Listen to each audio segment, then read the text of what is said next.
Welcome back.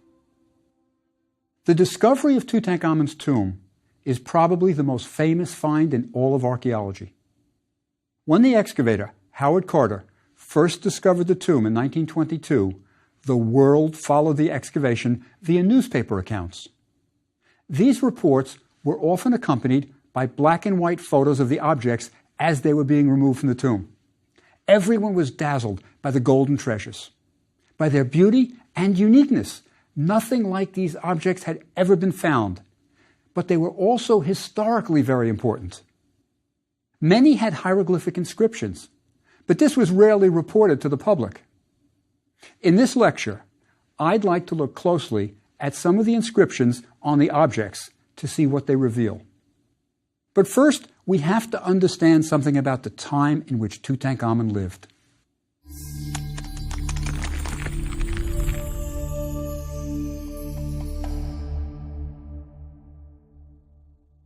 Although Tutankhamun is the most famous pharaoh in history, we know relatively little about him. Even with his fabulous intact tomb, we don't know for sure who either his father or mother was. Howard Carter spent 10 years excavating the tomb, examining every object and inscription in detail, and said that in the end, Tutankhamun eluded him. There's a very good reason why Tutankhamun was so elusive. Most Egyptologists believe that his father was Akhenaten, the heretic pharaoh. Akhenaten was born Amenhotep IV. Amenhotep means Amen is pleased. This was a traditional name honoring the most important god in Egypt, Amun. But early in his reign, Amenhotep IV changed his name to Akhenaten, meaning something like it's beneficial to the Aten. Now, the Aten was a minor solar deity, shown as a solar disk with the rays of the sun coming down. Often, the name of the Aten was simply written with just a solar disk, without the rays. You'll see that a bit later. Still, there won't be confusion, as the Aten part will be written out phonetically. Changing his name from one honoring Amun to one honoring the Aten was a slap in the face of Amun. But the situation was even worse than that. Akhenaten next declared that there is only one god, the Aten, and closed all the temples dedicated to the other gods. He is the first monotheist recorded in history. No one on record before Akhenaten ever declared that there's only one God.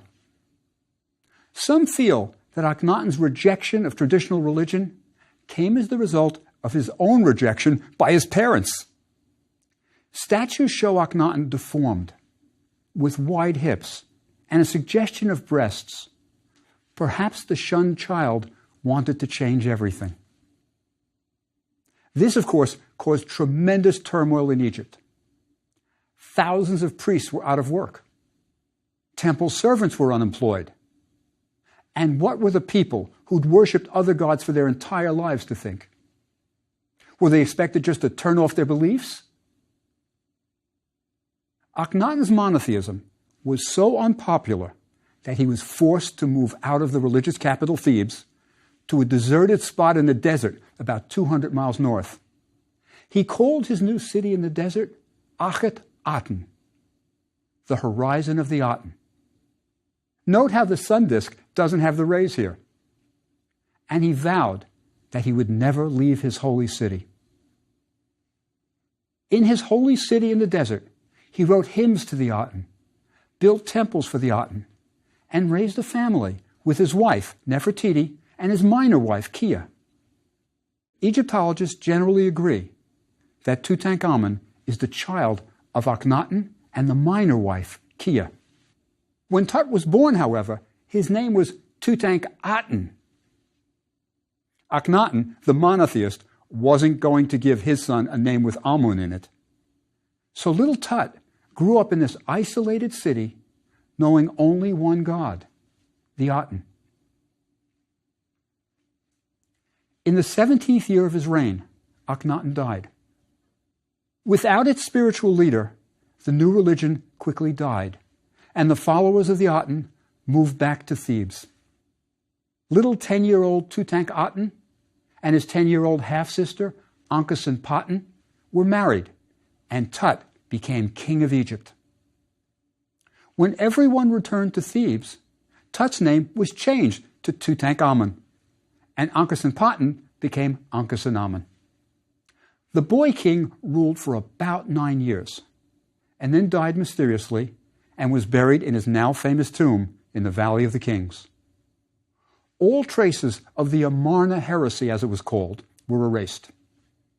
Tel el-Amarna is the name of the modern village next to the ancient Akhenaten, so the entire period of Akhenaten's rule is called the Amarna period. Everywhere Akhenaten's name could be found, it was chiseled out. His temples to the Aten were torn down, and the inscribed blocks used to build other temples. His name was never included on any of the king's lists. Everyone associated with him was systematically erased from history, including Tutankhamen, whose name also never appears on a king's list. Over the centuries, Tutankhamen was forgotten. If you'd asked Cleopatra, who ruled about 1,000 years after Tutankhamen, about the boy king, she would have never heard of him. It remained that way till the end of the 19th century. Even Egyptologists hadn't heard of him. But then things changed. In the early 1890s, the great British Egyptologist Flinders Petrie began excavating at Akhenaten. The old city had been ignored by archaeologists because all the temples had been torn down and the sands had covered what little remained. Still, Petrie recognized this as virgin territory and began systematic excavations. Petrie is the one who discovered that there was a pharaoh named Akhenaten who worshipped the Aten. And he also discovered small objects with the name of a previously unknown king, Tutankhaten. So Petrie set the ball rolling towards the discovery of Tutankhamen. But it's Howard Carter who made the great find. Carter's archaeological career was really a fluke. He got his first job in Egypt partly because he was uneducated. You see, Carter came from a long line of artists. He had several brothers who were artists, and his father made his living by painting portraits of the pets of the wealthy. One of his clients was Lady Amherst of Hackney. Lady Amherst was interested in Egyptology and had a large collection of Egyptian antiquities on her estate in Norfolk, Didlington Hall. When Carter's father went to the estate to paint Lady Amherst's dogs, young Howard often went along. Howard was a frail child and never really went to school and was educated at home. By the time he was a teenager, Howard could paint animals quite well and was an accomplished artist. At this time, Lady Amherst was asked by Percy Newberry, an excavator, if she could recommend an artist for his excavation. He stipulated, preferably not a gentleman, as he will not make too many requests. Young Howard fit the bill and was sent off to be an artist on an Egyptian excavation. Carter worked for Newberry at Beni Hassan, an ancient cemetery site in Middle Egypt, drawing the wall paintings. Even at an early age, Carter was quite good. His drawings are more than technically accurate. They have life. And 18-year-old Howard Carter did these on one of his first jobs as an excavation artist. These birds were copied from the tombs of the Middle Kingdom governors at Beni Hassan. There's our owl hieroglyph, as it was painted in detail on a tomb wall. There's our sow bird, as in Sa-Re, son of Re. We've got the quail chick. There are lots of old friends here, looking very good. Here's another group of hieroglyphs copied by Carter. There's our horned viper F. There's a rather elaborate town sign. I'm not sure what the pot with the lion on it is, but in it we can see the Necher flag, the hieroglyph, our sign for God. This is how Carter got his start in archaeology, by copying hieroglyphs. Later, he worked for Flinders Petrie at Amarna, where Petrie was uncovering evidence of Akhenaten, the heretic pharaoh. We have Petrie's notes on the young Carter. He wasn't sure how much to trust the inexperienced Carter, so he put him to work in an area where he couldn't do too much damage. Carter was a good student, learned excavation techniques, and at the age of 26 became the chief inspector of antiquities for Upper Egypt and was based in Luxor. Carter did this job well. He installed iron gates at the entrances to the tombs to protect them from vandalism, and even brought in electric lighting to the Valley of the Kings, an impressive step forward in the early 1900s. Some of the most important elements were now in place for Carter's discovery of Tutankhamun's tomb. He had learned excavation techniques while working on Petrie's dig at Amarna, and even learned about Tutankhaten. As inspector at Luxor, he knew the Valley of the Kings intimately. Everything seemed opportune, but it would be a winding road to Tutankhamen. You see, Carter was transferred to Saqqara in the north, and while there, was involved in what became known as the French Incident. A group of inebriated French tourists wanted to visit a Saqqara tomb, but hadn't bought tickets. The native guard asked for the tickets, but the French pushed him aside, and the guard defended himself. The French group lodged a complaint with the head of the Antiquities Department, Frenchman Gaston Maspero. This was the era of colonialism, and Maspero asked Carter, as inspector of Saqqara, to apologize to the French group. Carter refused, pointing out that his guard had every right to defend himself. Carter was forced to resign. So now, Carter was unemployed. What was he going to do? He tried to make a living by selling his drawings and paintings of the tombs to tourists. He was barely surviving. This wasn't the road to Tutankhamen. While Carter was in a holding pattern, a wealthy American, Theodore Davis, obtained the concession to excavate the Valley of the Kings. Davis had more money than excavation experience, so he hired an archaeologist to do the real digging. While working with Edward Ayrton, they found a faience cup under a rock in the Valley of the Kings. Look closely at the hieroglyphs. Can you make them out? The top is Nefer-Netcher, the good God. The bottom is Dianch, given life. Now for the main attraction, the cartouche. It's Neb-Keperu-Re, one of the names of Tutankhamen. This was the first connection of Tutankhamen with the Valley of the Kings, and it made them think, perhaps he's buried here. Next, in 1907, Davis discovered a small pit in the valley containing a curious assemblage of things. There were mummy bandages with Tutankhamen's name and floral collars worn at parties. There were also animal bones and broken wine jars and a beautiful alabaster statue of an official of the 18th dynasty. Davis didn't know it, but he had found the remains of the last meal eaten by Tutankhamen's friends and family at his burial. These things were special, so they were ritually buried. This was the second connection between Tutankhamen and the valley, but it wasn't the last. In 1909, Davis found what seemed to be the beginning of an unfinished tomb that contained a small servant statue and fragments of gold foil that had been stripped from furniture and chariots. The gold foil bore the name of Tutankhamen.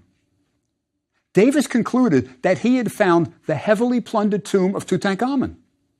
Convinced he'd found Tutankhamen's tomb, Davis published a small book in 1912 on his find and made a statement that he would later regret. "I fear that the Valley of the Tombs is now exhausted." He believed that since he had found Tutankhamen's tomb, there was nothing left to find. In 1914, he gave up his concession to excavate the Valley of the Kings, opening the door to Howard Carter. As Davis was excavating in the Valley of the Kings, Carter was getting himself back on his financial and archaeological feet. He had formed a partnership with Lord Carnarvon. A titled and wealthy Englishman, Carnarvon had been involved in an automobile accident in 1901 and was nearly killed, and he went to Egypt to recuperate. He quickly fell in love with the country and its monuments and thought it might be interesting to excavate, but he needed an archaeologist. Carter was available. In 1907, the two started to excavate, but they couldn't excavate in the Valley of the Kings because Davis had that concession. So for 5 years, Carter and Carnarvon excavated at Thebes and made some minor discoveries. Then, when Davis thought he'd found Tutankhamun's tomb and gave up the concession, Carter pounced. He knew the small pit wasn't a tomb, and he knew that Tutankhamun was still missing in action. Carter was back on the road to Tutankhamun. He and Carnarvon now had the concession for the Valley of the Kings and began to search for the tomb of the missing king. Carter made a map of the valley, where he noted every area that had already been excavated. He and Carnarvon intended to excavate down to bedrock every inch of the valley that hadn't been covered. World War I slowed their excavations, but after the war, they excavated the valley, but with little success. After several frustrating years, Carnarvon suggested they call it quits. Like Davis, he was convinced the valley was played out. In an emotional meeting, Carter asked for one more excavating season, and he would pay for it. There was only one small triangle of ground they hadn't excavated, and Carter was sure the tomb must be there. Carnarvon, knowing Carter didn't have any money, agreed to fund one more season. It was a grand gesture, and he was amply paid for it. On November 4th, 1922, Carter found the first step leading down to the tomb. At the end of the steps was a sealed wall. Carter stopped the excavation and wired Carnarvon in England that they'd made a wonderful discovery. Come quickly. He would wait for his patron to share in the discovery. Carnarvon came over, and the two continued the excavation. They took down the plastered wall and came to a short descending passage that had been filled with rubble in ancient times to deter tomb robbing. But there was something that worried Carter. He could see what looked like a little tunnel through the rubble. Perhaps robbers had been there already. They cleared the rubble and came to a second plastered wall. The wall was sealed, so something good was ahead of them. Carter cut a small hole in the wall, and that's when they made the famous discovery. Carter's looking through, trying to see what he can, and Carnarvon asks, "What do you see?" "Wonderful things," is Carter's reply. Carter was looking into what is now called the antechamber, the room before the burial chamber. It was piled high with furniture, chariots, the beds used for Tutankhamun's funerary rituals, boxes containing linens and personal objects. It was amazing, all there, waiting to be excavated. It took a year to clear the first room. They had to photograph everything in place first, and objects had to be conserved before they could be moved. Some of the 3,000-year-old wood objects were quite fragile.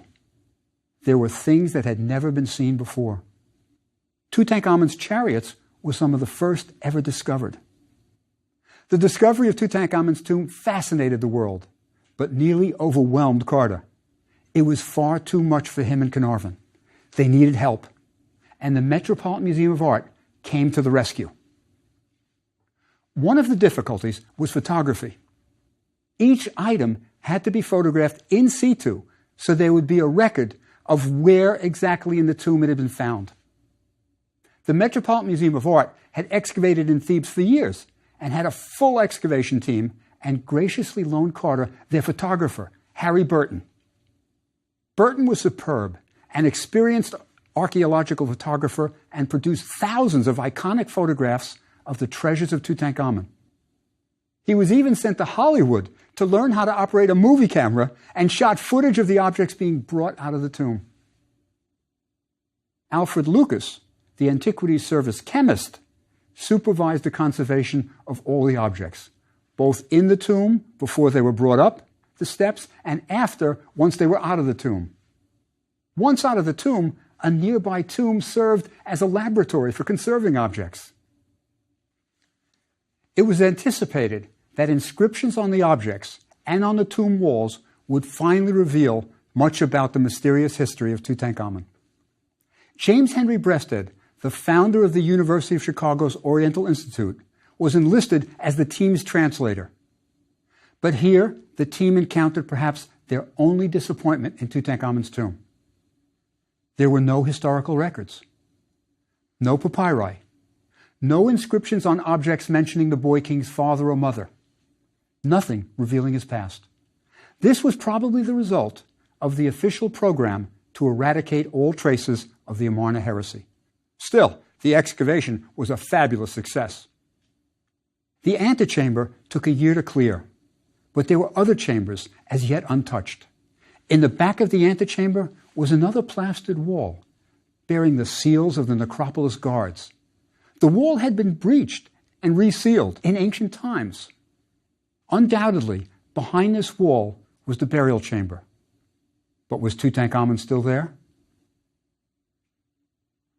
The official entry into the burial chamber was February 17th, 1923. But there are two versions of when the excavators first entered the burial chamber. The true account comes from diaries of those who were present. The day before the opening, Carter, Carnarvon, and Lady Evelyn Herbert, Carnarvon's daughter, secretly made a small hole behind a basket that was propped up at the bottom of a wall, crawled in, and had a peek at what lay in store for them on the next day. None of them ever openly admitted the secret entry. But there's plenty of evidence in their diaries. In any event, the official opening was just as spectacular as the opening of the antechamber. Carter made a small hole in the wall, inserted his electric torch, and found himself staring at what seemed to be a wall of gold. Actually, he was looking at a gilded wooden shrine, 16 feet 8 inches by 10 feet 9 inches. Inside were 3 more shrines, one nested inside the other, like Russian dolls. Inside the innermost shrine was the sarcophagus, and inside that were 3 nested coffins, one solid gold. Inside the gold coffin was the boy king, who had escaped history for 3,300 years. While we're looking at the gold shrines, let's see what we can figure out about the hieroglyphs on the right side. Let's try the vertical panel. What's first? Yes, the sedge and the bee, symbols of the king as ruler of Upper and Lower Egypt. We can translate that as King of Upper and Lower Egypt. Next, yes, Lord of the Two Lands. Next, yes, Neb-Keperu-Re, one of Tutankhamen's names. Next, yes, Sa-Re, son of Re. See how formulaic it is? We've seen all this before and can breeze through most of it now. However, the next few hieroglyphs are not so easy, even though they frequently appear among the king's titles. The key is the strange-looking hieroglyph in the middle of the group. It's an animal's belly and tail, and it's the chet biliteral, and by itself it means body. The loaf T under it confirms that the word is feminine. The water sign, N, can be translated as of, and the viper as his. So the phrase is, of his body. Tutankhamen is saying that he really is the son of Re, of his body. Next, we have the MR biliteral, the irrigation canal, followed by 2 reeds, pronounced like a double E. So we have Mary, beloved. The stroke between them goes with the MR sign. After beloved, we have his. So Tut is the son of Re, of his body, his beloved. Next, yes, Lord. Lord of what? The Cha hieroglyph, the hill with the sun rays behind it, the one so often misunderstood by craftsmen and carvers, that's also the word for crown, But we have 3 strokes, so it's plural. Cha'u, crowns. Yes, Tutankhamen is Lord of the Crowns. Then comes his name, spelled out, Tutankhamen, with Amun coming first for honorific position. At the end, inside the cartouche, we have 3 familiar hieroglyphs. The crook, Heka, for ruler. Then the other 2, meaning southern On, Wasit. Today we translate it as either Thebes or Luxor. The inscription ends with 2 more familiar hieroglyphs. How would you translate them? Yes, something like, may he be given life, or simply given life. Good. As we approach your graduation day, when you finish this course and are officially qualified to be a sesh, it's getting easier and easier, especially with these repetitive formulae. What's important is that you can now understand the function of every hieroglyph in the inscription. The gilded shrines were inscribed with religious texts, but what I find most fascinating are the inscriptions on the shrines in black ink, left by the carpenters who constructed them. The shrines were so large, they had to be carried in pieces and reassembled inside the burial chamber. On the front of the side panels was the front of a lion, meaning front. It was pronounced hat. On the rear was the hindquarters of a baboon, meaning rear, pronounced something like peh. Those hieroglyphs matched those inked on the roofs of the shrines that were to be aligned accordingly, the ancient equivalent of insert tab A into slot A. Here's a photo of a section where 2 of the shrine's panels join. Let me orient you a bit. We're looking at the shrine from the side. What we see on the right, extending out, is the open door. The door is decorated with magical hieroglyphs. One we're familiar with, the backbone of Osiris. It ensures stability. The other is new to us. It's called the Knot of Isis, and it represents how the goddess tied the full-length sheath she wore. It provides the protection of Isis. See the black ink on the vertical panel? It's the forefront of the lion, reading from right to left. Now look above it, to the left, and you'll see a matching lion on the horizontal piece. That told the carpenters how to orient and assemble the pieces. While we're looking at this section of the shrine, let's look at the vertical piece to see what the hieroglyphs say. The first group of 4 is a standard formula, meaning word spoken by. So some god or goddess is going to say something about Tutankhamen.